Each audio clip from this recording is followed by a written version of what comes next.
Tsika amin'ny anaran'i Jesosy indray tonga soa anatin'ny fanomboan'ny herinandro tonga soa eto amin'ny fivoriana tonga soa eto amin'ny fanatrehan'Andriamanitra tsika tsiraray avy dia tsika hitehaka mafitsara ho an'i Jesosy dia tsika hanao ny sitrapon'Andriamanitra amin'ny alalan'ny fisaorantsika azy ny amin'ny zavatra nataony indray vita iny ny weekend vita iny ny herinandro asokafony ao anatinao ahita antony isaorana n'Andriamanitra asa raha tontanao dia mivavahady makasitran'Andriamanitra ny fonao manontolo sotra ray amin'ny anaran'i Jesosy ianao no mitantana ianao no mitarika ianao no mandamina ianao no manamboatra misaotra ny amin'ny fotoana maraina misaotra ny amin'ny fanatrehanao indray izay amangina ao anay misaotra ny amin'ny sitraponao ampianarinao anay misaotra tompony amin'izao fanomboan'ny herinandro izao misaotra ny amin'ny sekoly ny fiainana misaotra ny amin'ny weekend teo izay nitehirizanao sy ny azonanao anay misaotra ny amin'ny herinandro lasa teo iny tompo tena vangina ho any anatin'ny aty fanahanay any izay mba hanana irika sy antony isaotranao satria izany tokoa ny tokony ataona isan'andro etanatrehanao misaotra ny amin'ity sekoly maraina ity misaotra betsaka fa mbola misokatra ny tananao afaka mandray anay amin'ny fotoana rehetra misaotra fa voninao anay indray ny fahatsaranao sy ny famindraponao izay avaozinao anay amin'ny anara maherin' Jesosy Kristy venina masina sy manan-kera avy Nazareta amen. Mahazo toerana vetivety ary dia avy-atrantsika dia anomboka ny fotoanantsika anio amen. Ny loha hevitra izay nomeny tompo antsika androany dia nampitondraina ny lohateny hoe Andriamanitra manotrona ay. Efa imbetsaka tsika miresaka momba ny fanotronana satria isan'andro tsika dia miresaka momba ny fanotronana. Misy fotoana ohatry ny androany maraina nefa tokony iresahantsika hoe fa inona aloha ilay fanotronana satria ilatsaka ny tsodrano hoe hotronon'Andriamanitra ianao nefa indraindray mety tsy azontsika hoe inona marina le hoe fanotronan'Andriamanitra fa maninon'Andriamanitra nanome an'izay fanotronana izay ohatry ny ahoana izay fanotronana tenenin'ny révélation izay mampafantatra ny momba n'Andriamanitra izay amen. Atombokontsika amin'ny famaritana na ny définition hoe inona ny fanotronana. Ny fanotronana dia Andriamanitra mihetsika eo amin'ny fiainan'ny olona izay maneho ny toetran'Andriamanitra. Amboarina kely pasteur dia kely retour foto manako kely zafady tsy haiko ny tiana sa tsy mandeha reto ohatra misy manako kely zay misy manao zay fetifety fa aloha mahazo aina tsara tsika miaino an'ilay izy amen. Ny fanotronana dia Andriamanitra mihetsika eo amina fiainan'olona manana ny toetrany na ihany koa hoe manana ny toetran'Andriamanitra. Mazava be zany fa raha misy ny hoe Andriamanitra mihetsika dia misy fotoana zany Andriamanitra tsy mihetsika. Io zany tsy misy idirany hoe za aloha tena niomana be avy any an-trano fa mifoloko dia zao hetsika izy rangahy. Tsy niteneninao no mahatonga azy hetsika fa ny toetranao hitany ary tsy mila miteny akory ianao mihetse fa mihetsika ho azy izy. Mahafantatra ny tokony ataony Andriamanitra rehefa hitany ao anatinao ilay zavatra andrasany. Izay no atao hoe fanotronana. Andriamanitra miasa mitaky toe-panahy. Hainareo dikan'izany misy fotoana zany mety mahita vokatra ny olona na dia mbola tsy manana le toe-panahy aza io olona io sady mahafinaritra le izy no loza mitatao danger satria raha tsy mahafantatra ny fisian'ity révélation ity ny fiangonana dia hamaritra izy hoe metimety ny fiainako dikan'izay faly amiko zany Andriamanitra nefa tsy marina izay satria misy fotoana mamaly anao le zavatra nomeny anao fa malahelo Andriamanitra satria mizavatra efa nyteneniny fa mbola izirizirinao fa ny fiainao kosa aloha misy vola ohatra satria tsy ao amin'ny fisim-bola no amaritana hoe eo Andriamanitra fa ny ahafantarana hoe eo Andriamanitra dia misy toetra n'Andriamanitra mahazo aina miseho sy mivoaka. Misy karazana hetsika ara-panahy miseho foana ninninona teo am-panahin'ilay olona. Averiko a, misy karazana hetsika ara-panahy miseho foana ninninona teo am-panahin'ilay olona. Sokafantsika Matthieu 7:1-20 ka hatramin'ny 7:20. Matthieu 7:1-20 ka hatramin'ny 7:20 amin'ny anaran'ny Tompo a.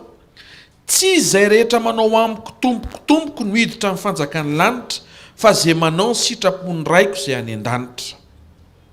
Maro no anao amiko amin'izany andro izany hoe tompoko tsy efa naminano tamin'ny anaranao ve izahay, tsy efa namoaka demonia tamin'ny anaranao ve izahay, tsy efa nanao asa lehibe maro tamin'ny anaranao ve izahay, ary dia ambarako amin'ny marimarina hoy Jesosy no miresaka amin'reto olona nahita vokatra be enjana be reto moa izy, tsy mba fantatra akory nareo hatrizay mela amiko ianareo mpanao meloka. Mizavatra tena hoe sarobidy be ao anatin'io teny nomeny Jesosy io. Eto Jesosy dia miresaka momba na karazana olona miaina mahita sy manao fahagagana. Hitantsika amin'izay misy fanasitranana, misy faminaniana, misy zava-miafina fantatra, misy vokatra eo mangirintsana ny fivoriana. Tena hoe ohatrany hoe eo Andriamanitra. Fa ozy izy Jesosy fa tsy fantatro nareo ozy izy. Hitanareo amin'izay raha mirakla zany atongavanao eto dia kely loatra satria tsy zay no isehoan'Andriamanitra. Fa raha mirakla dia tapitra le resaka nytenenin Jesosy hoe naminany tamin'ny anaranao zay, nanao an'izao tamin'ny anaranao zay, ary matoa misy olona mampatsiaro. Raha misy olona mifanena aminao zao dia mioraka izy ahoana vaovao dia ianao mianahana be. Inona dika le fianahana tsy tadidinao le olona. Dia inona réaction le olona tsy tadidina, le olona tsy fantatra ampatsiaro izy. Niara-nianatra sika tamintsika tamin'ny maternelle. Dia tena tsy tadidinao mihitsy dia ozy hoe miala amiko ianao ry mpanao meloka sy olona tsy fantatro. Ohatr'izay le tenenin Jesosy eto hoe nanao projet zay dia vita le projet. Nametraka vision zay hanangana centre faran'izay ngeza be manerana ny Afrika dia nahavita zay satria niaraka taminay ianao. Jesosy ohatrany tsy niaraka taminareo ay vita le centre be fa ohatrany tsy niaraka taminareo dia gaga ianao. Ho vita ve zany ny centre na tsy miaraka amin'ny Tompo ary? Ie. Satria misy trano be dia be na eto Madagasikara eto Antananarivo fotsiny misy trano jolajola be tempoly atsangan'ny olona tsy ho an'i Jesosy. Dikan'izay azo atsangana zany ny trano. Fa tsy any amin'ilay trano atsangana ngeza be fa le fifandraisanao amin'Andriamanitra. Dia izy reto olo reto nanao zavatra be dia be zay tamin'ny anaranao, nahita vokatra zay tamin'ny anaranao, faly zay fa ny zavatra azonay tamin'ny anaranao, ny zavatra niova be dia be tamin'ny anaranao, tena lasa niova ny ara-bolanay tamin'ny anaranao. Dia ozy izy Jesosy tsy hoe Paoly no nitatitra fa Jesosy no miteny mivantana. Tena tsy fantatro nareo izy izy. Izy tsy niteny hoe tsy nitranga le fahagagana, izy tsy niteny hoe tsy avy amiko le fahagagana, izy tsy niteny hoe tsy isy dika le fahagagana. Resaka samihafa rehetra tsy mitanisa fahagagana, Jesosy miteny fa tsy fantatro ianao. Discussion tsy mipasy ane zany eny eo ne le olombelona miteny hoe reto mivokatra nitatra ny fiangonana ny tombony tablio ny pino tena tonga dia fois 10 000. Dia nivaly teny Jesosy tsy niteny hoe bravo fa izy ianao le miteny tsy fantatro. Dikan'izay zay teneninao zany tsy dia misy valera loatra ty ianao mihitsy aloha tsy fantatro. Ohatrany teny Jesosy hoe aza miazakazaka mambokatra fa mba ataovy zay hamantarako anao aloha. Dia tsika eritreritra hoe misy anniversaire anankiray tonga any ianao dia hoe zay izy anniversaire dia gaga le olo vizy ianao. tsy andray cadeau avy aminao izy satria maninona ianao ary tsy fantany akoriko. Zay mahatonga antsika tsy azakazaka hoe anao fanatitra. Na Jesosy ary dia mbola namerina fa tsy fantatra anao ngany lazay ny soratra masina ozy izy fa famindrapo no sitrako mihoatra noho ny fanatitra. Dikan'izay tsy azo tapenana amin'ny fanomezana be dehibe zany a ny fahasiahan'le patron amin'ny orinasa misy azy.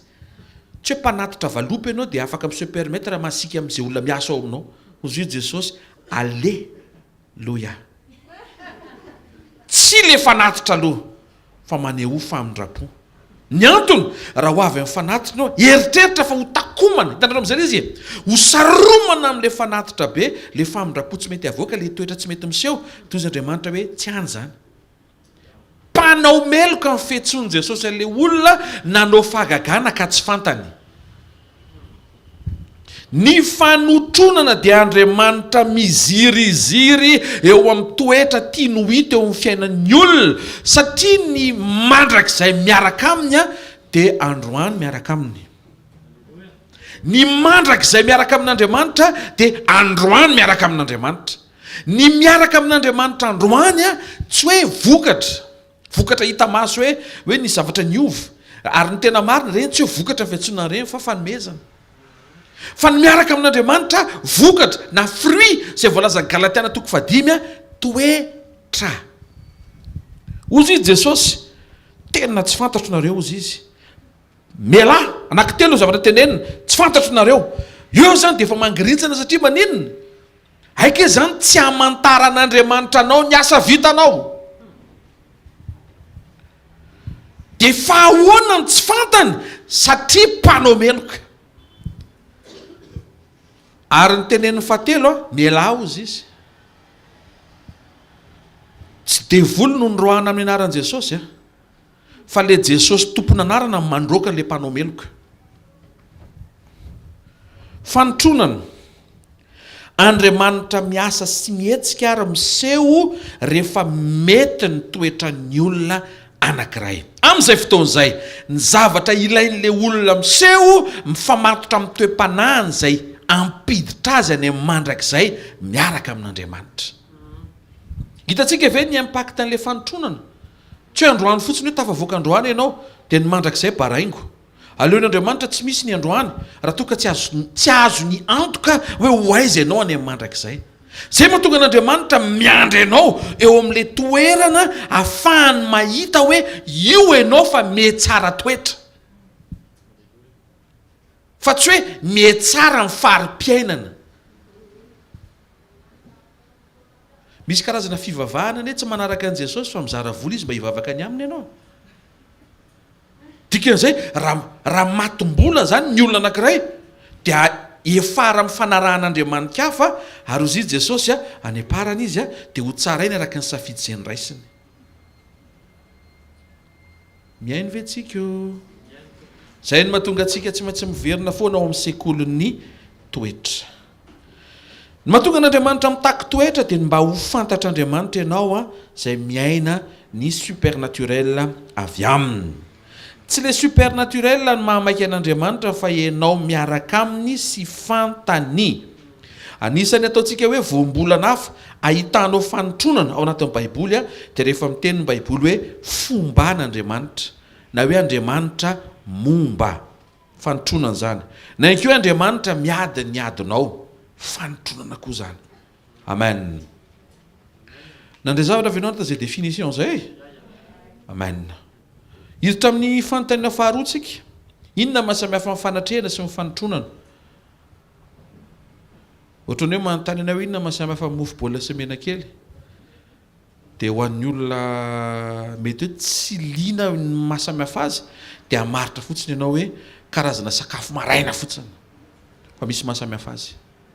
Ny ray bolibolina ary ny ray lavalava dia bangany eo ampovoany. Dia nalain'ny vazaha izy tahaka nataony hoe donut. Fa tena samihafa ny fanatrehana sy ny fanotronana. Tena samihafa. Le tiana tongavana amin'le samihafa miverina amin'le définition teo ihany. possible Andriamanitra eo fa possible Andriamanitra tsy mietsika na eo ary izy. Zay dia efa misy tara-pahazavana sady azontsika anitsiana ny any anatsika. Fa Andriamanitra raha tonga eo amin'ny fiainanao dia tsy hoe anatrika anao fotsiny izy fa te hanotrona anao izy satria hitany hoe misy zavatra tsy vitanao. Kanefa tehirizinaandriamanitra ho amin'ny fotoam-piovanao le tena fisehoany mba hahatonga anao ho voataiza ao amin'le toetra mampeta ny mandrakizay anao. Ny fanatrehan'Andriamanitra rehefa mijery ny Baiboly tsika dia matetika voalaza ny Baiboly hoe ny tavan'Andriamanitra. Fa ny fanotronana ny tavan'Andriamanitra mamiratra. Atsangano tana izay maheno amin'izay zafady e. Hitanao amin'izay misy différence le izy. Ny présence ny tavan'Andriamanitra. Fa ny fanotronana mamiratra le tava dia manova zavatra le tava eo. Fa tsy hoe mijery fotsiny. Manatrika Andriamanitra zay ny présence. Fa mietsika le fanatrehan'Andriamanitra manampy anao zay le fanotronana. Rehefa mandray an' Jesosy ny olona anankiray dia misitraka amin'ny présence. Zay mahatonga ny tompony laza amin'ny Jaona 14:16-17 aminaran'i Jesosy, za angataka amin'ray. Izy io mangataka io? Jesosy. Amin'iza no angatahany? Amin'ray. Ary iza no angatahany? Ny mpananatra, ny fanamasina. Ho an'iza le fangatahany? Ho anao. Dikan'izay ny présence zany tsy fahaizanao mivavaka fa vavaka Jesosy. Ny présence zany tsy fahaizanao maneho hoe tena mangetaetanao fa vavaka Jesosy. Aza bezesta. Jesosy nangataka présence mba ho eo aminao manetretena dia misaora azy hoe tompo raha tsy nangataka ianao rery aho. Fa sofa nangataka ianao miaraka amiko ny fanatrehanao. Toiziko ozy Jesosy. Ary za angataka amin'ray.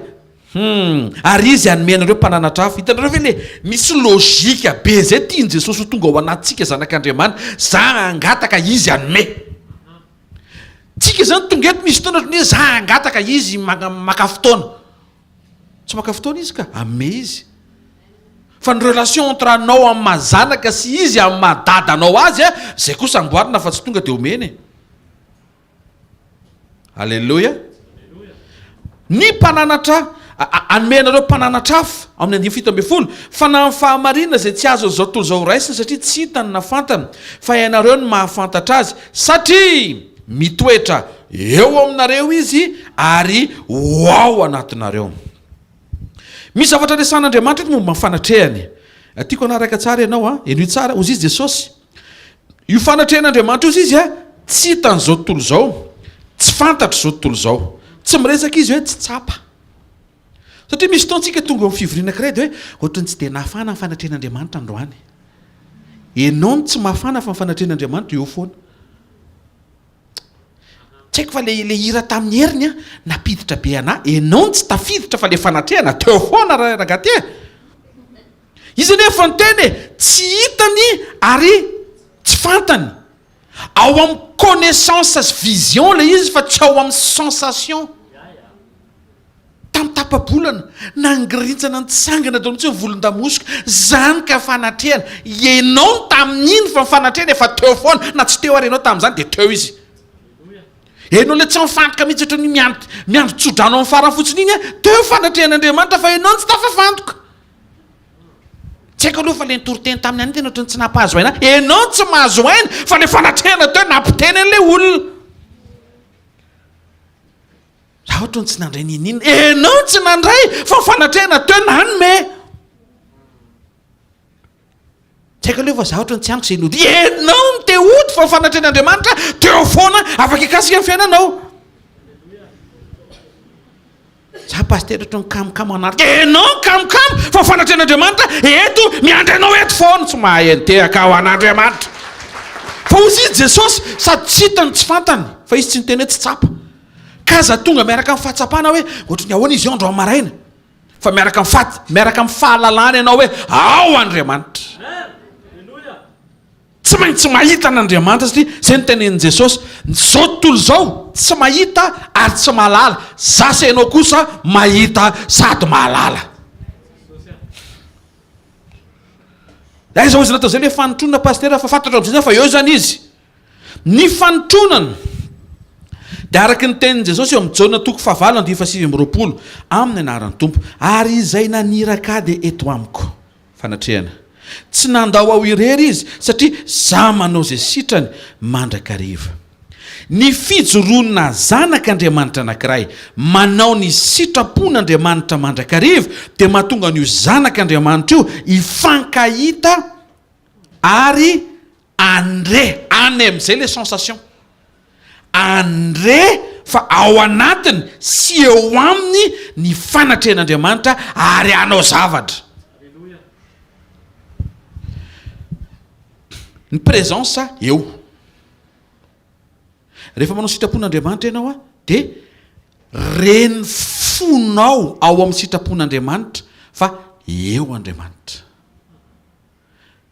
ary ny fanaovanao sitrapon'Andriamanitra dia atonga n'le présence anohana anao dikan'izay tsy ampy zany raha hiteny ianao hoe miaraka amiko Andriamanitra satria Jesosy ny teny fa miaraka amiko nefa ianao tsy ao amin'ny sitrapon'Andriamanitra manjary eo Andriamanitra fa mitazan'Andriamanitra manafanasez'Andriamanitra fa tsy ianao dikan'izany mipetraka eo izy dia mijery ianao dia miandry ianao miova ianao moa zany 70 taona sy 80 taona izy tsy mikotilera ianao maika mba te hahita zavatra alohan'ny farany taona izy tsy maika satria ny fiovanao no andrasany miverenao amin'ny sitrapon'Andriamanitra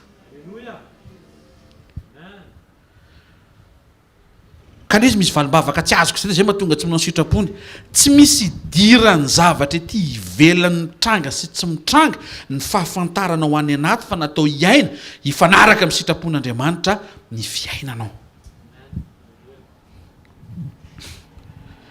eo ny tavan'Andriamanitra mijery ianao fa afaka amiratra eo aminao ny tavan'Andriamanitra Nomery 9:5-20 tsodrano anisan'le zara anisaky ny fivoriana rehefa mifarana fivoriana minaran'ny Tompo ampamirapiratra ny tavany aminao anie Jehovah ka amindra fo aminao maneho famindra-po le tava mamiratra ary inona ny toe-panatakin'ilay tava mamirapiratra mamindra fo Mateo 5:5-7 sambatra miantra fa izy no iantrana olona tia famindra-po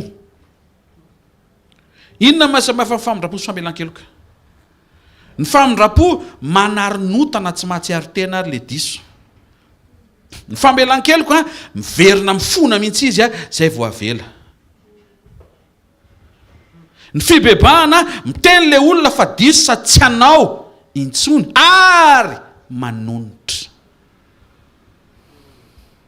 famindra-po aloha resahan Jesosy eto hozy izy amirapiratra aminao ny tavan'Andriamanitra dia amindra fo aminao izy le famindra-po vonona fa miasa sy mihetsika amin'ny famindra-po rehefa tonga olona ny famindra-po ianao ary olona tia famindra-po zany hoe aingana be ny ao anatinao noho ny amin'ny fahafenon'ny fitiavan'Andriamanitra zay renao fa nanarina amin'ny fahotanao dia afaka manarina amin'ny fahotan'ny hafa koa ianao tsy hanamarina olo-diso ianao tsy zay fa lasa manampaharetana ianao ambara-patonga n'le olona iny ho afa-pahotana tena akaikinao raha nanampaharetana taminao Jesosy hoe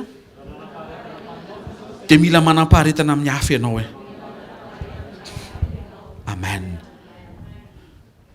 ny fanotronan'Andriamanitra amindra fo aminao dia fanotronana tamany ao amin'ny toe-panahinao ianao mihitsy no hitany fa ianao koa tia famindra-po mora mizara famindra-po zay mitranga eo dia hainao ny tonga dia mamoaka le famindra-po foana ara-potoana amen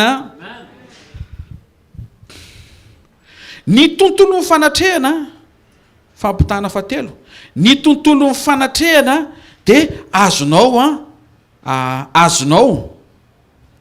iainana amin'ny alalan'ny hoe miresaka momba an'Andriamanitra ianao dia tonga dia eo ny tontolo ny fanatrehana miresaka amin'Andriamanitra ianao dia eo ny tontolo ny fanatrehana mamerina ny sainao ianao ho ao amin'Andriamanitra mandrakariva eo ny tontolo ny fanatrehany to de misy environnement sy atmosphère foana eo satria ianao mihitsy no misafidy iresaka momba azy sy resaka aminy ary tsy saina fa tsy ny tontolo momba an'Andriamanitra fa ahoana ny tonga n'io fanatrehan'Andriamanitra fantatrao fa eo etsika notrona anao io rehefa omenao aja n'le fanatrehana rehefa tsy sasa manoty ianao tanareo am'izay le izy rehefa hitan'Andriamanitra fa matahotra azy ianao lasa hitan'Andriamanitra mihitsy isan'andro hoe mazoto mampiasa safidy ianao hifeny zavadrehetra eo amin'ny fiainanao mba tsy hiverimberenanao am'izay efa nanafahan'Andriamanitra anao zay mahatonga ny asan'apôstôly toko 10:5-7 manambara amin'arana tompo hoe fa amin'ny firenena rehetra zay olona matahotra azy ka manao ny marina no ankasitrahany obolona toko 7:7 matahorany Jehovah ka mifady ny ratsy possible ny olona anankiray miresaka momba an'Andriamanitra miresaka amin'Andriamanitra mamerimberina ny sainy ho amin'Andriamanitra mandrakariva fa mety tsy matahotra an'Andriamanitra izy asika ve de zao tsara ianao miresaka momba an'Andriamanitra tena kekinao tsara ianao miresaka momba an'Andriamanitra foana hoe ohatrany ahoana le miresaka momba an'Andriamanitra ninona sujet de conversation ao an-trano na ataonao aman'olona mba ataovy mefara eo am' Jesosy foana le sujet zay ny hoe miresaka momba an'Andriamanitra am'izay fotoan'izay eo ny atmosphère an'le présence ny atmosphère de entin'ny conversation raha vao miresaka matotoa ianao de misy atmosphère na matotoa eo tena marina zany indrindrindrindra le amin'ny alina le délestage iny eneo amin'io te hipipiny efa le toeram-pivoana ny tokotany de zay ny atmosphère hoentinao aminareo samy menakavy eo de lasa mahazo aina eo le fanahy aza miresaka momba na zavatra tsy tianao miresa momba an'Andriamanitra zay mahafinaritra anao sujet de conversation an Jesosy tamin'ireo vehivavy samaritana zay nanana problème na tokantrano efa lehilahy efa 5 niaraka taminy matody 5 niaraka taminy tsy nahitany fahafampo zany izy 5 zay proof fa tsy eo amin'ny lehilahy zany le fahafampo mba hitenenandro amarina koa tsy eo amin'ny vehivavy le fahafampo tsy ao amin'ny olona le fahafampo ho zay Jesosy raha raisinao ny zavatra avy amiko de ho afapo ianao ao am' Jesosy le fahafampo andro maraina tsy olona ny ilainao tsy zavatra ny ilainao tsy fanasitranana ny ilainao Jesosy no ilainao ny conversation izy mianaka faran'izay banal tsy banalina fa banal ozy izy Jesosy meo rano inona koa ny diran'ny rano amin'inona mesy manatrikako meo rano ahoana fa manana objectif Jesosy vita ny resaka rano ny efaran'le conversation izy mianaka délivrer le vehivavy nahita fanantenana amin'ny fiainam-pitiavany nahita vision hoe afaka hiadana ihany zany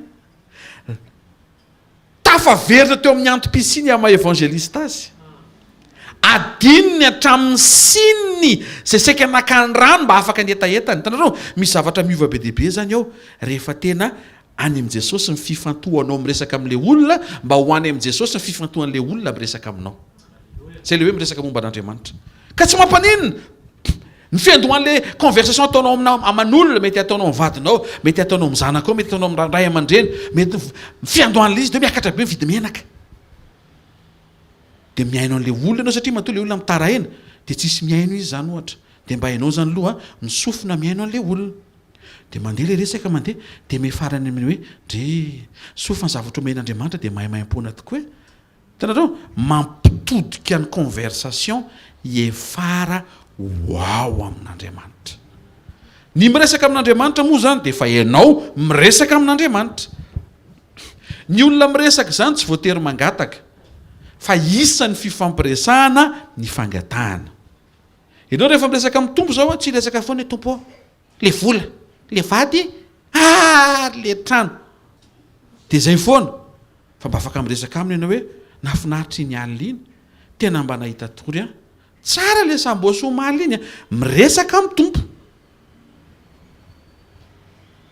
ny firesana amin'ny tompo zava-panahy momba ny hoavo mandrak'izay ny resahana aminy tena ny rehetra momba ny fiainao hatramin'ny tsipria indrindra ka hatramin'ny zavatra ivenao faran'izay goavany indrindra resahanao ampahatsorana aminy avokoa. Mila fantatrao ty prinsipa an'Andriamanitra anankiray ity. Misy zavatra omeny ary ny fahafahanao mamoaka toetra no ifankahitanao amin'iny zavatra nomeny iny. Ohatra, verina amin'ilay comparaison teo nomeny ny fanatrehany cadeau, gift. Fa tsy mifankahita amin'ilay fanatrehany ianao raha tsy manao ny sitrapon'Andriamanitra, mamoaka toetra izay andrasany, mamindra fo, tia famindrapo, matahotra azy. Zany hoe le izy efa ao fa ianao fotsiny tsy mifankahita na tsy misitraka. Efa ao le izy, efa eo le izy, efa ao anatinao le izy, fa miandry ny firosoanao ampahasahina amoaka ny toetra n'Andriamanitra. Amen. Iresaka manaraka indray ny fahasamihafan'ny fanosorana sy ny fanotronana. Tsy hoe tsy ilaina intsony ny fanosorana rehefa nomena révélation momba ny fanotronana ianao. Ny idéal amin'Andriamanitra dia zao, olona hotronon'Andriamanitra ianao mba ahafahan'Andriamanitra mampiasa ny fanosorany izay napetrany eo aminao. Ny fanosorana dia outil afaka ampiasain'Andriamanitra, afaka matoa nomeny afaka ampiasaina. Fa ny problema raha toka zatra mampiasa ianao fa tsy miova, nefa natao iova. Reto ny anisan'ny mahasamihafa ny onction sy ny assistance. Dia fantatrao hoe izy ianao manatrika eto ary aiza zany ny dingana tokony hirosoanao miaraka amin'Andriamanitra. Ny fanosorana dia aingana mampiasa tanana. Marka 16, 17, 18 amin'aran'i Jesosy. Zao famantarana zao narak'izay mino, ametra tanana marary izy dia ho sitrany reny. Ny fampiasana tanana dia fanerena avy ety ivelany zavatra ao anaty. Fa ny aty amin'ny fanotronana, izay le andrasan'Andriamanitra mba hirosoanao, dia miandry anao Andriamanitra mba hampiasa vava. Hitanao zay mahatonga antsika mitandrina ny tenen'ny vavantsika, mihoatra noho ny fitandremantsika ny fampiasantsika ny tanantsika. Satria Jesosy amin'ny Luc 21:15 amin'aran'ny Tompo, za no anomenareo vava sy saina izay tsy azo ny fahavalonareo rehetra valiana na resena. Ny fampiasana vava dia ny fahafahanao mamoaka fiovana avy ao anaty avoaka ety ivelany. Andriamanitra sekoly fanasitranana raha misy marazo ka mangety eta fametra tanana dia fanasitranana avy amin'ny diakapoka Jesosy eny tsara. Fanasitranana avy amin'ny diakapoka Jesosy raisina avy amin'ny fanosorana terena ho anatin'ny vatanao. Fa ny fanotronana mampiasa vava, déclarer parole de Dieu, dia diakapoka Jesosy manova zavatra avy ao anatinao. Teneno kaikinao, samy sitran'ireo hoe. Teneno kaikinao, samy sitran'ireo hoe. Teneno fanotelo mazava tsara, samy sitran'ireo hoe. Eo amin'izay le fanontaniana, ko maninona ary nomeny ny tanana raha say mampiasa vava? Ny antony, ho sarotra ho an'ny olona vao ho taomina ny ampafantatra azy amin'ny alalan'ny vava sy teny tsy hita maso no andraisan'ny zavatra. Fa efa zatro zao tontolo zao miainga amin'ny zavatra hita maso, zay mahatonga an'Andriamanitra mandefitra manaiky izy mba ho ampiasainao ny fitaovana hita maso anairana ny olona. Fa rehefa taitra ny olona, Andriamanitra tsisy olona ho tairina eto, olona efa taitra daholo ny eto, dia tsy tanana intsony ny tian'Andriamanitra hiasana eo amin'ny fiainanao, fa vava amin'izay. Amin'ny voalohany, fahanana le zaza, alaina ny sotrokely, dia atao hoe zay pasterery sy ny camion fa tonga dia mahavariana. Fa any amin'ny firenena rehetra voatonoana fotsiny izay dia misokatra ny vavan'ilay zaza, dia misakafo izy, mampiasa tanana. Fa rehefa mialehibe dia miova amin'izay izy hoe aza mihinana rehefa tsy noana dia mihinana ho azy izy, satria maninona maefa mialehibe izy. Tsy haiko hoe tsy hoe masika raha miteny an'izany fa fitaizana le resantsika, avy any amin'ny tanana ho any amin'ny vava. Eny amin'ny évangélisation zany, anampy ny finoan'ny olona ny fahitana hoe iny pastera fa manantona miaraka amin'ny tanana, misy zavatra eny tanana, ifankasika ny tanana, ilainy zay. Fa tsy isan'andro lavy zao dia tanana foana, indray ny tanana, matsapa tanana, milahatra ao amin'ny tanana. tenenina akaikinao fanomboana le izy hoe fa misy toan'le izy hoe allo zao mantsy misy tontsika tro manamely tena be rehefa le ametra tanana hoe fanotrona efa tsisy ametra tanana za ty ohatra ny ametra tanana tsy olana zay satria misy antony na le olona vao hotomina na reraka ny finoanao tsy fanomezantsiny zako mety hitrangana e zany dia ao anatin'izay a nomena ny fanosorana mba hifanampiana fa ny tena ideala amin'Andriamanitra dia enao tonga saina fa misy teny deklarena avy eo amin'ny vava mety vavan'le eto fa mety ho vavan'ny enao koa vavanao dia le izy amin'izay fotoan'izay tsy avy any ivelany ampidirina fa avy ao anaty avoaka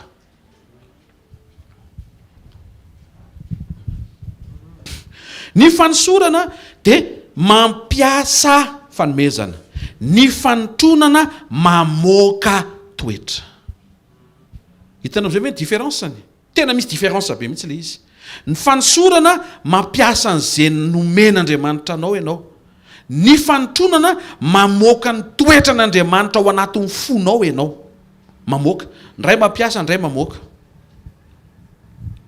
mazava ve zany Korintiana 2:9-10 zao a dia maneho ny fanomezam-pahasoavana izay sain'Andriamanitra ampiasainao minaran'i Jesosy ny anankiray nomeny fanahy teny fahendrena ny anankiray teny fahalalana arak'izany fanahazany ihany ny anankiray finoana amin'izany fanahazany ihany ny anankiray fanomezam-pahasoavana hoento mahasitrana amin'izany fanahy zany ihany ary ny anankiray ny manao fahagagana ny anankiray maminana ny anankiray mahafantatra fanahy samihafa discernement ny anankiray miteny amin'ny fiteny samihafa tsy fantatra ary ny anankiray ny mandika teny tsy fantatra ny ao amin'ny fanotronana kosa dia ampianarin'Andriamanitra ianao amoaka vokatra amoaka toetra Galatiana 5:2-7 aminaran'i Jesosy fa ny vokatry ny fanahy kosa dia fifify sy fafafafanaky 5 alleluia fitiavana fifaliana fiadanana eo amin'izay le fahabe-dehibe faharipo famirapana fanaovantso fahamarinana na finoana fahalemem-panahy dia fahononam-po tsy misy lalàna manoatra zany ao ambady teo dia mbola misy koa ny toe-panaraka an'Andriamanitra tahaka ny hoe perfection fanetretena sincérité simplicité toejaza pureté fahamasinana mbola hafa indray zay mbola lesina hafa ny anarantsika an'izay fa tsy valapatra amin'izay loha tsika fa tsara fantatrao ny fisian'izay aloha tsara fantatrao ny fisian'izay ao amin'ny fanosorana ny fanosorana dia misokatra ny sainao me mahalala hoe ty zavatra ty vitan'Andriamanitra hain'Andriamanitra dia zay mahatonga anao lasa mahery azareo ve ny fanosorana zany a mampahery ianao fa ao amin'ny fanotronana misokatra amin'ny fonao ho amin'ny toetra n'Andriamanitra marina fa mahery ianao mahafantatra ny toetra n'Andriamanitra fa na ianao ary velona rehefa miaina ny toetra n'Andriamanitra satria renao mihitsy hoe zay ny mampahazo aina ny fiainam-panahinao amen exemple anankiroa hafa nomeko sisa dia hivatika amin'ny point manaraka tsika ao amin'ny fanosorana Andriamanitra manokana anao miconsacré anao manavaka anao satria manositra anao izy fa ao amin'ny fanotronana enao ndray no miconsacré ny tenanao ho an'Andriamanitra le dinga amin'ny fanosorana zany Andriamanitra miteny anahy ianao nefa mahavariana fa na anazy ary ianao mbola iny ianao sy le anazy ianao mbola ifampisamborana eny any ianao nefa efa anazy lony ianao fa ny aty amin'ny dinga fanotronana any amin'le décision anao mihitsy amin'izay no hoe an'Andriamanitra dikan'izay ny zavatra ataonao zany dia maneho fa tsy ianao intsony ny tomponao fa mana tompo ianao zay mahatonga anao manam-pahatsapana fa manam-pahatsapana fa tsy tompon'ny fahatsapana manan-tsafidy fa tsy tompon'ny safidy fa mamerina sy mampiasa ny safidinao hifanaraka amin'ny tompon'le safidy ny vidin'le izy sy ny vidy ianao hitanareo hoe mahagentil an'Andriamanitra nividiana ianao fa tsy esclave ianao hitanao maharatsy ny devoly sady tsy nividiana ianao no ataon'le esclave fitahany zay mahatonga an'Andriamanitra na dia fananana ary ianao dia miandry izy hoe manaiky venao ho fananana dikan'izay ny vavanao zany tsy miasa amin'izay tianao ilelalela iteniteny foana anozona satria zay ny zavatra mety manery ianao ao anaty avy amin'ny fahosan'le ao anaty mbola resiny nofo ianao fa tonga saina ianao hoe ty vavy ty tsy anahy fa an Jesosy.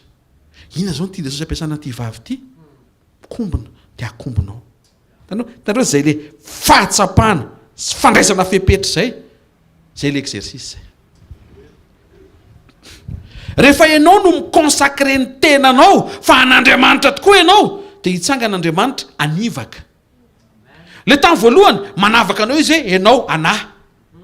Fa rehefa mety tsara amin'izay dia ao anatinao ianao mihitsy manokana ny tenanao hoe ty vavy ty manomboka androany tsy miteny afa-tsy ten'Andriamanitra, ty maso ty manomboka androany tsy mijery afa-tsy sitrapon'Andriamanitra, reto sofony reto tsy miainao afa-tsy sitrapony. Ianao mihitsy ny tenenina akaikinao tsy miandry olona hoe fa ianao mihitsy hoe. Hitanareo mahatonga antsika lasa fanjakam-pisorona, mpisorona. Taloha ny olona miandro mpisorona vao manantona n'Andriamanitra, fa rehefa lasa mpisorona ianao tsy miandry olona intsony ianao manantona n'Andriamanitra, tsy miandry pasteur ianao vao manantona n'Andriamanitra. Zay dikany hoe fanjakam-pisorona. Ianao mihitsy ny afaka to dia manantona directement amin'Andriamanitra, ary zay le izy Andriamanitra mihitsy koa miandry ianao mba hanantona azy. Aza ela tsy andarana anjely za fa hoe aza ela be ianao. Alleluia. Mandray an Jesosy ho tompo ianao, fa nisoran'izay rehefa amin'ny kroazady. Mametraka azy ho tompo ianao, iny no amin'ny lalam-piainanao amin'izay. Manan-tsafidy fa tsy tompon'ny safidy. Po manaraka iresaka pratikitsika. Ao zao zay vao misy mandray noty. Zay pratika zay mihitsy nandrasaka. Nefa ny ilainao le teo aloha. Satria inona moa zany ataontsika pratika eto? Le théorie teo. Amen. Ny pratika dia toy izao. Ny zavatra mahazatra sy ny fanotronana. Ny fanotronana manivaka tsy manao zavatra mahazatra ary tsy amin'ny olona rehetra. Ohatra fotsiny faran'izay tsotra be mataon'ny olona rehetra Jesosy fa tsy nitsangana ho an'ny olona rehetra. Zay zao dia fanotronana sady zay. Mitogaga ianao. Fa manisy tsy nitsangana ho an'ny olona rehetra satria ny olona rehetra tsy voatery manaiky ny fitsanganana. Dikan'izay tsy nitsangana ho an'izay tsy manaiky azy izy. Fa izy nitsangana. Atao ohatran'ny tanana raha maheno ianao hoe nitsangany Jesosy fa tsy ho an'ny olona rehetra fa ho an'izay manaiky ny fitsanganany. Androany maraina atao visan'le manaiky ny fitsanganany ianao dia ho anao ny itsanganany. Ny mahazatra dia zao, ny olona nome mahafantatra an'Andriamanitra. Nefa efa lesona ataontsika tato ato zany. Fa mbola tsy zay ny tena tian'Andriamanitra hiaviana, na dia na dia hoe ny fiainana mandrakizay dia ny mahafantatra an'Andriamanitra. Marina izay fa misy suitiny, misy toyany.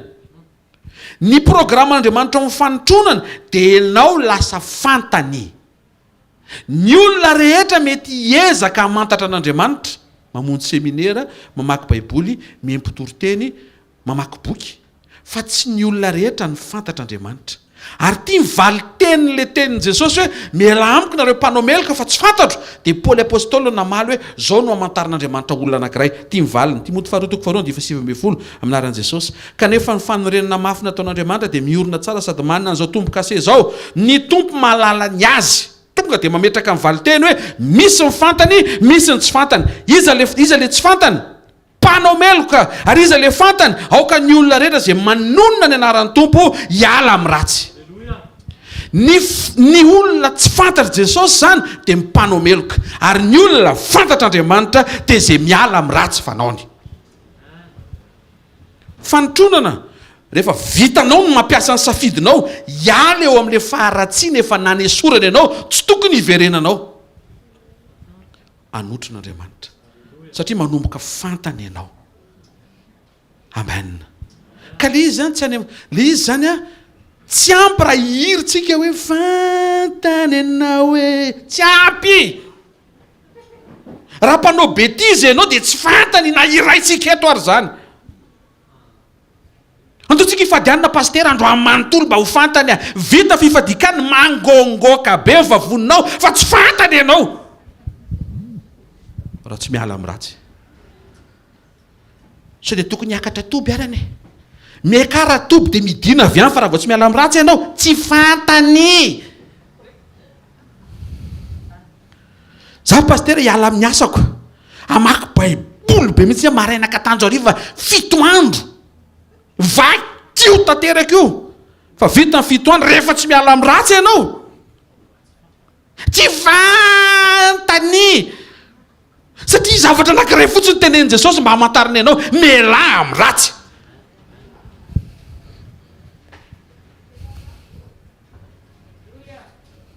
Alala lasa alala izy tsy aleloha intsony miala amin'ny ratsy. Hitanareo amin'izay fa manina zany le fanotronana tsy mihetsika misy fahalaina anao malaina hiala amin'ny ratsy nefa te hotronona aza malaina mazotoa miala teo miala eo amin'ny toerana tsy milamina io sady tsy mampilamina anao. Ny olona rehetra mitady an'Andriamanitra avokoa satria misy zavatra ilany an'Andriamanitra satria tsy vitany normal ko izy olonako voafetra ary fantany tsara fa Andriamanitra rehetra mahavitan'le izy zay no atao hoe olokendry fahendrena ao anatin'ny gift onction zany. Salamy 14:2 aminaran'i Jesosy eny an-dandry Jehovah miondrika mijery ny zanak'olombelona mba hizana misy endry mitady an'Andriamanitra fa tsy ny olona mitady tsy zay raha mitady ianao dia eo amin'ny fanatrehana fa ny fanotronana misy zavatra miova ao anatinao dia lasa enao indray ny tadiavin'Andriamanitra zavatra mivadika izy zay le hitanareo ny prinsipe amin'ny fanotronana misy zavatra mivadika le anankiray enao te hafantatra an'Andriamanitra fa raha vao misy zavatra mety eo amin'ny toetranao Andriamanitra mihitsy ny tonga dia mijoro olombelona hoe ohatran'izao zay fantatro iny. Le faharoa indray enao manokana fotoana mba hitady an'Andriamanitra fa rehefa hoe misy zavatra miova ao teneko sa sy teneko le zavatra miova sandra atsaka rapitso amin'izay tonga ianao rapitso ho an'izay efa tonga foana moa zany tsy problème na rapitso na andro atao foana va eo foana fa le tsy afaka ny hoe alao fa zany rehefa aveo anyary halleloia noho ny amin'ny fandaminana mba hampilaminanao so dia malahelo ianao miala eto dia zao misy olona mitady an'Andriamanitra ny misy zavatra tsy vitany fa ny baiboly miteny fa misy karazan'olona hony tsy avela mitady azy fa izy mihitsy misedepla avy any amin'ny toerana misy azy any izy lehibe sy ray aman-dreny iny miala any amin'ny seza fiandrianana mitady andeha hitady olona araka amin'ny foko misy zavatra eto tany reta misy zavatra ke eto tany ary soa fa Andriamanitra ihany no maneho ny tenany sy miseho mba ho fantatry ny fiangonana sy ny olona hoe ve misy ohatr'izany koa ao amin'Andriamanitra. Zay ne no antony sekoly sy ny révélation mba hisokatra ny ao anatinao hoe zany ny olona rehetra mitady azy fa misy olombitsy tadiavany. Sao mahita fa misy etahita manomboka mitsilo mitsiry ao anatinao hoe rambazany tadiaviny atsangano tananao raha misy an'izany atao fonao hoe aza menamenatra azagana ambonimbony tsara tonga dia asio fasahina mihitsy hoe tompo rambaza zany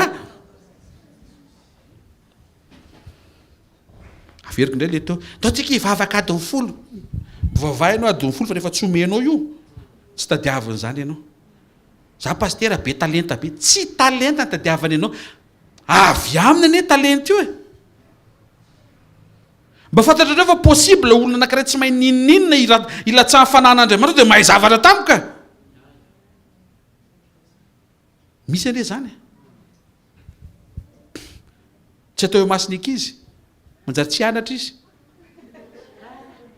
hiandry fanamasina papa fa tsy hianatra ntsony mila mianatra ka ny fanamasina manao zay tiany afaka manome zay tiany fa mila mandeha mianatra fa tsy iny ny anliana ny akamona mianatra daholo fa zaraina le izy ohatry nefa mangetangetana be mihitsy ny any anatinao fa henoko hatraty mihitsy le izy fa manino ny Davida ny tadiavin'Andriamanitra dia mety hitenenao satria izy mena volo zay mahatonga nandoko volo zao fa reno ny tadiavin'Andriamanitra na lokonao iny io na rozy paoma na rozy iny na grenana iny tenena akaikinao tsy ny lokom-bolonao ny tadiavin'Andriamanitra anao hoe fa misy zavatra natony fonao ao hoe ka Davida taranaka mpanjaka dia zay ndry zay matsy dia tena tsy taranaka mpanjaka fa taranaka ihany avy any anana mananana tsisy diran'izay ataoko ty mbola tsy mpanjaka izy no nitadiavina aza sy ny excuse le izy rehefa avy niona vao nataon'Andriamanitra mpanjaka Davida tsy ambadika ny fifadikanana le izy anampy ny fifadikanana ho tonga ny amin'le objectif raha ohatra ka manana objectif ianao tompo te hiova fa tsy hoe tiaka hiova te iny le diso iny andeha hivavaka mba hiova ny situation mpiainako tsy ny situation mpiainanao no tokony hovaina anaty vavaka enao botolobolonga be io mila miova misy zavatra mila hovainao fa manino Davida ny lasa nytadiavin'Andriamanitra ozy izy Samuel 13:14 koa izao dia tsy aharitra ny fanjakanao ry Saoly Jehovah efa nitady izy mihitsy naki initiative tsy nanirakolona izy hitady fa nanirakolona izy hanositra ny efa nitadiavina tsy Samuel no nitady fa Andriamanitra fotsiny teny hoe enao no asaiko manositra an'le hitako tsy Samuel no nitady fa Andriamanitra mihitsy nitady hoe Samuel ampy zay niaraka tamin'ny Saoly fa andeha hitady zay hosolony taitro Samuel ahita ve ianao dia nitsika Andriamanitra ahoana tsy ahita ary lasa Andriamanitra nitady tany verina Andriamanitra avy ny teny Samuel hitanao relation entre n'Andriamanitra Samuel akaiky be ohatran'ireny mpianaka Samuel nahita do Samuel wow dona kely aloha wow inao zao taitra amin'izao hoe Andriamanitra manao dona kely e fa rehefa tonga ny an-danitra ianao tsy ataony dona kely satria ianao tsy tia an'izay tsika misy fotoana mametra Andriamanitra tena aza mikakakaka be rehefa eto fivoriam-bavaka fa Andriamanitra tsy ohatry izany teo gaga ianao miditra ny lanitra ao vao misokatra fotsiny hoe alleluia tonga dia taitra ianao miala satria tsy zatra an'izay rehefa eto ambony tany ianao no mametraka ohatr'izao Andriamanitra zany ohatr'izao za zao tena mahita Andriamanitra zany tena tonga vao milanitra fotsiny dona aloha dia kalay avy eo dia avy eo trotroya alleluia samy misaina an'izay hidirany any aza mijerijely anao ny anazy koa mba hafa ataoviny ianaoko azonareo amin'izay ve le izy tena ozy izy Samuel wow inona tompoko ny tokony ataoko za fa nahita ianao mianga makandrasany amin'ny Jesse fa ao amin'izana an'le izy ok Andriamanitra no nitady Jeremia 5:7 eny amin'izany any any amin'ny andron'ny Samuel izy nitady any amin'ny andron'ny Jeremia izy mampafantatra hoe zao ne natonga nitady azy raha zay ianao mamaky ny bokin'ny Samuel dia aveo vakina koa bokin'ny Jeremia mila fenona zany famakina baiboly fa ny aloha ny tiako eo amin'ny salamy ihany iny tena mahafinaritra fa iny mantsy ohatry ny poème zay dia mahafinaritra tsara ianao mamaky salamy fa tsara ianao mamaky ny baiboly ray manontolo aza malaina maky ny boky an'ireny le hoe ary anina dia niteraka ny anina ary anina ianina ny anarany aza tenenina akaiky anao teneno izy piso hoe tsika enike mamety eto ohatran'ny tsy dia tiako eto eto dia tiako eto fa maninona ianao mandranzatra ny fiainam-panahinao amin'izay tianao zay tsy tianao e ary anina dia niteraka ny ary anina ary le anarana koa amin'io tsy anarana mahazatra hoe ary andro dia niteraka ny solofo ary solofo dia tsy zay fa anarana dika teny Hébreu alleluia ozy izy ny Jeremia 5:3 amin'ny anaran'i Jesosy Jehovah tsy mijery ny toe-panahy mahatoky fa ny masonao ay David io zany nanana toe-panahy araka n'Andriamanitra tao anatin'ny fony fidèle taiza le fidélité nitazan'Andriamanitra ozy izy David za efa nafoy ny ray aman-dreniko nefa nijerevan'Andriamanitra tsy manao réaction n'olona nafoy réaction ny olona nafoy mantsy ty ondro tiako ny tatatiavina andrasana la koa fatinako za ry adiniko mais inona hitanareo le mangidy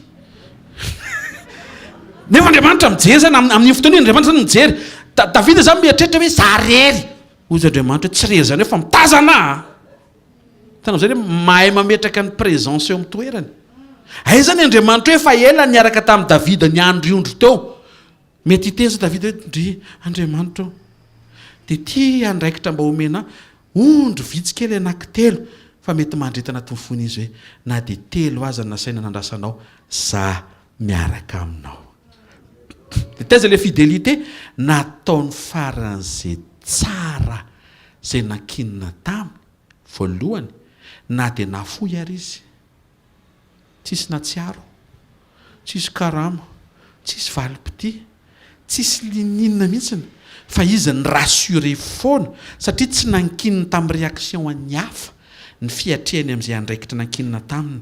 Ozy izy Davida na 17 ans ary mpiandrondrona miatrahana eto ataoko faran'izay tsara ny fiandrasako an'ireo tondro rehetra na vitsy ary sy efa nafoy dia ozy izy Andriamanitra nitsangana amin'izay andeha hitady olona araka ny fony izy. Zao ny tenenin'Andriamanitra, Davida, tsy ilain'ny ray aman-dreninao tsony ianao fa za melanao. Fanotronana botolo, tsy teny grika zany fa teny gasy, tonga de brutal be fo tonga avy ozy Andriamanitra hoe Saoly miakatra ny avy amiko. Jerevana le olona zazakely mbola masisisy avy any tsara satria tsisy fotoana androna mahatonga azy tsy mahazo tsy hoe tsy tia mandro fa tsy maintsy ambesana tsara dao le temps ianao mandro misy maka le ondry. Tsy haiko azonareo zany hoe misakrifie fofony tenany mihitsy izy zany mety imezan'ny olona fa Andriamanitra miteny hoe fa mifony io enjana be rehefa ampitandremana zavatra. Misy olona ndray tena manitra be izy fa tsy azo ametrahan-javatra. Ny mamaika azy anao raha manitra amin'ny 12 fa navery ary le ondry tsy problema fa le raha manitra mila atao hitanareo amin'izay tsy tadiavina na raha manitra avy any Israely ary mpotserinao tany tsy tadiavina fo le izy. Mazava angamba le tian'Andriamanitra aviana hoe tsy any amin'ny fihetsiketsena ty ivelany hoe zahantsika naronina hoe za tadiavina fa fo le izy. Enao anankinan-javatra ohatry ny afoy nefa mbola mirasuraka ozy Andriamanitra hoe mety za mety amiko ianao. Amen. Tena akaikinao tena misy io fanotronana io tenena vereny vetivety tena misy io fanotronana io hitanareo amin'izay le fanotronana zany ohatry hoe tamin'ny andron'ny Davida zao Andriamanitra tsy niteny hoe andeha hitady olona maromaro araka ny foko, tsy olona be deaibe le izy, olona vitsivitsy. Fa rehefa tonga Jesosy afaka ho tonga olona be deaibe le izy satria zay manana ny fanahan'i Jesosy rehetra afaka hidevelope an'io fidelité io daholo any amin'izay misy azy any, ao am-pianarana, ao am-piasana, ao an-trano, ao amin'ny fanompona, eto amin'ny fiarahamonina, eto amin'ny firenena. Asehoy amin'Andriamanitra ny fijoroam-patokianao fa ianao le loyal, honnête, fidèle, azo anankinan-javatra na dia ohatrany kely ary la andraikitra ary ohatrany nafoy zany ianao. Hotroniny eo ianao fa aza taitra. Hijanona daholo ny fiainan'ny fanjakana ray manontolo raha tsy ho avy ianao. Voalohany, tsisy mipetraka aloha ny zokony ny sakafo raha tsy tonga Davida le tsy amikana sakafo. Davida efa niteny ny ray aman-dreniko nafoy ihany dikan'izay raha sendra mba miakatra ny tanàna zany Davida miaraka amin'le ondry vitsy akory ny agagany rehefa tonga fisakafoanana fa ry Abinadab reny tonga dia hohaniny daholo ny anjara rehetra reny koa mila sady bogosy be detante mila lavalava tsara. Hitanareo hoe enao ve rangaha zoko io mihinan-kanina be dia tsy mba mamela mba hampahankory ho an'ny zandrinao satria izay le fitaizany nampitain'le dadany. Jesse mihitsy ny problème. Raha teo Jesse noazana mihitsy Jesse titana fa miara-miasa maso satria fahadalan'i Jesse sy ny zokony Davida maika nampisandratra an'le toe-po tsara atao amin'ny Davida. Tsy mipetraka ny zokony raha tsy tonga Davida, tsy resy Goliata raha tsy tonga Davida. Dia lisy hoe za Davida ovaiky hoe Davidety ny anaraka Davidety. Tenenina akaikinao tsy anarana ovaina le izy hoe toetra tsara avoaka le izy hoe.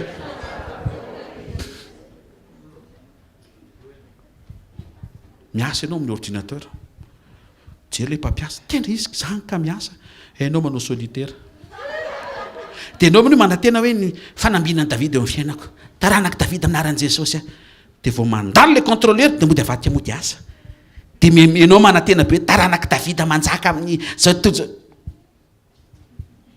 iny ordinateur kely anankiray iny mba omena asanao anaovanao jeu nefa ianao any am-piasana otrona amin'inona amin'izany. Mafy misy ty azy ty tokony miakatra mihitsy ny karama reto mpitondro reto tena ianao misy sady efa io no andrasana tsy atorako tokony izy mbola mitaky fekaran-karama inona mamonjea-sekoly sitraniny eto zany sady tsy mety zany ny tsararany zany. Io ny asa-kirina aminao fotao faran'izay tsara imezan'ny olona reo tena tsy fotoana ny fanaovana hanina zao avelo izy ianao fa any amin'ny farantsika mihoana joro tsara ianao amin'izay asen'Andriamanitra ataonao.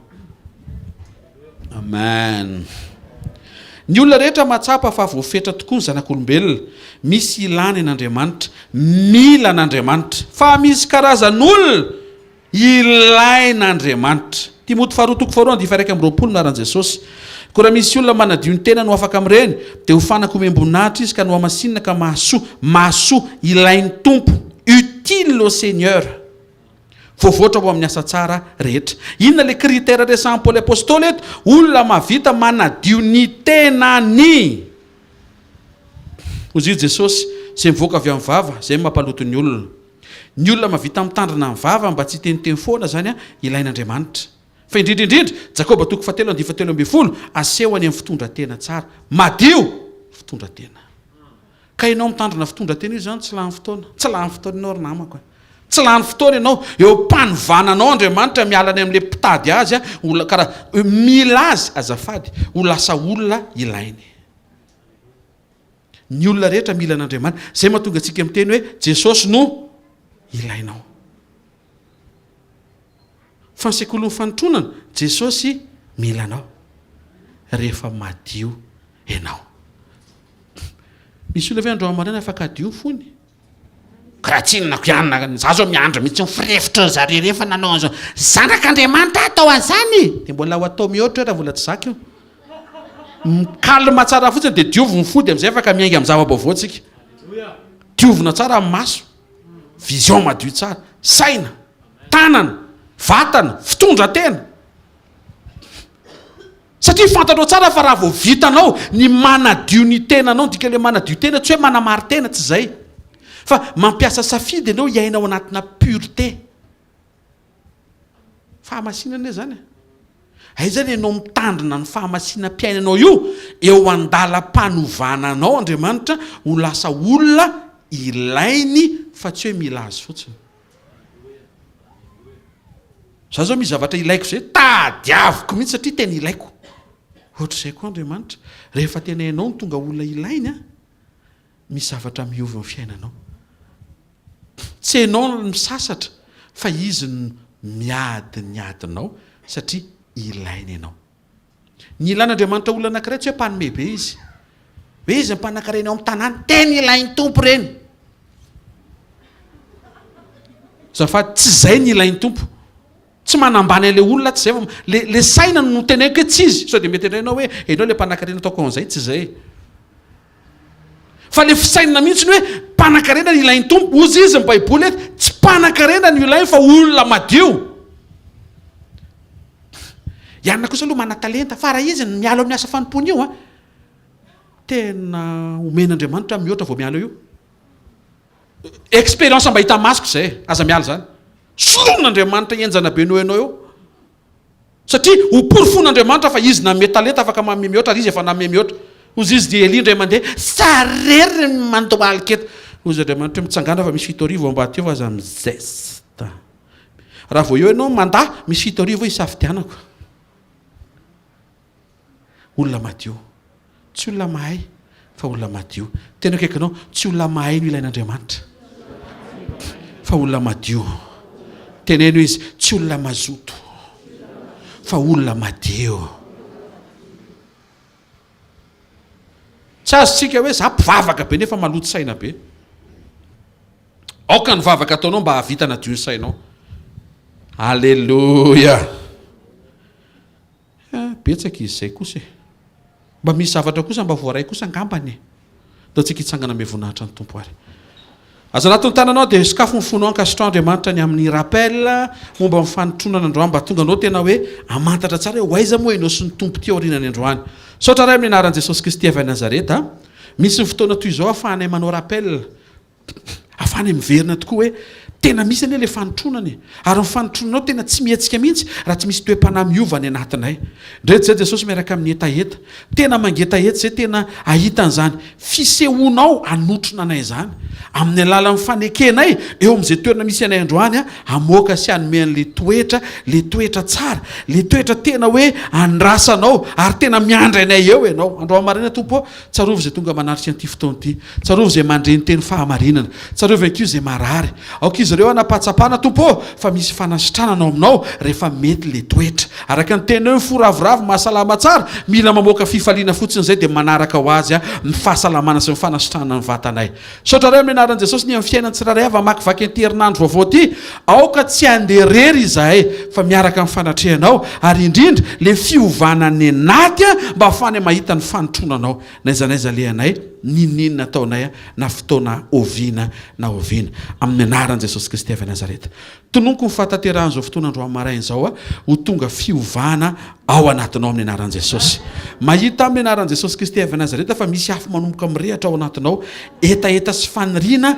mba ho tronon'Andriamanitra ho tonga etaeta ao anatinao iova sy amoaka an'le toetra andrasan'Andriamanitra avy ao anatinao amin'ny anaran'i Jesosy Kristy avy Nazareta manonona fanasitrana eo amin'ny fiainany tsirairay avy sitrana enao miaraka amin'le fiovan'le toetra ao anatinao amin'ny anaran'i Jesosy Kristy avy Nazareta miova amin'ny zavatra rehetra tsofina rano sy tonono ny terinandro atrehanao tia tsara ary le fahatsarana mandritry ny terinandro ty dia hivoaka sy hifankahita amin'le fahatsaram-panahy eo aminao amin'ny anaran'i Jesosy Kristy avy Nazareta amin'ny anaran'i Jesosy mandehana fa mety io satria mety ianao mandehana fa hovitaina io satria hovitainao io problema na toetra io amin'ny anaran'i Jesosy Kristy avy Nazareta mandehana dia mandrese satria resenao io fahazaran-dratsy io amin'ny anaran'i Jesosy Kristy avy Nazareta amen mahazo toerana vetivety anao fanatitra vetivetitsika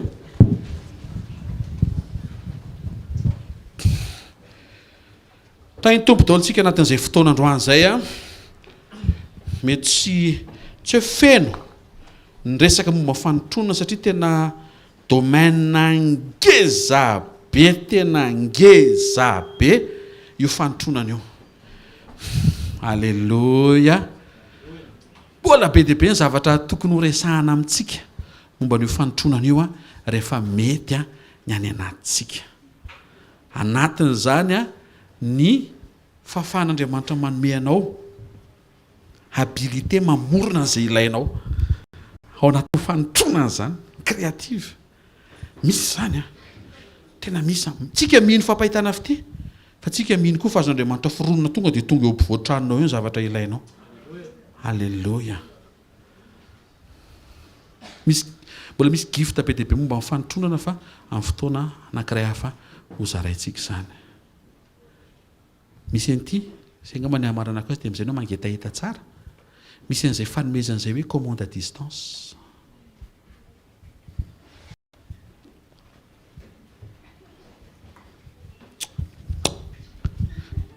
ohatra hoe misy olona hoe tena misy olona tokony atsonao dia tsy miantso ianao fa mivavaka amin'Andriamanitra dia mitodika ho azy ilay olona mitsangana tena tsika isotra an'Andriamanitra fa mbola be dia be miandry mazotoa mianatra amen amboary tsara ny toetra raisy tsara ny décision inona zao ny resahana teo be dia be ny resahana teo Andriamanitra mihetsika rehefa misy toetra inona ny toetra anisan'ny resahana teo zao anisan'ny toetra ny resahana teo dia le hoe Davida naninona fidèle na dia efa tsy efa zara raha misy le andraikitra efa kely sy bitika izy efa afoy mirassuré izy le fantatr'Andriamanitra olona mandray décision hiala amin'ny ratsy le olona ilain'Andriamanitra olona madio amen fa fontanao dia misaoran'Andriamanitra fona manontolo ankasitrany iray amin'ny anaran'i Jesosy ny amin'ny fotoana androany misaotra ny amin'ny sekoly misaotra ny amin'ny fanatrehanao misaotra ny amin'ny teny velona teny marina ary ny teny fiainana misaotra ny amin'ny fanahinao mamangy anay mankasitraka sy misaotra anao zay tompony amin'ny zavatra tairinao indray atsanganao velombelominao ny anatinay misaotra ny zanaka tsirairay avy zay tonga nanatry an'ity fotoana ity sy izay manaraka ny direkta hiverina iaina zao fampahirezana rappel zao raisy ny dera sy ny lazara voninahitra mandrakizay amin'ny anara maherin' Jesosy Kristy avy Nazareta amen zareo ny fahasoavana fa ny fahasoavan'Andriamanitra ny matoy izao ary ny fahasoavan'Andriamanitra ny matoy izao anareo amen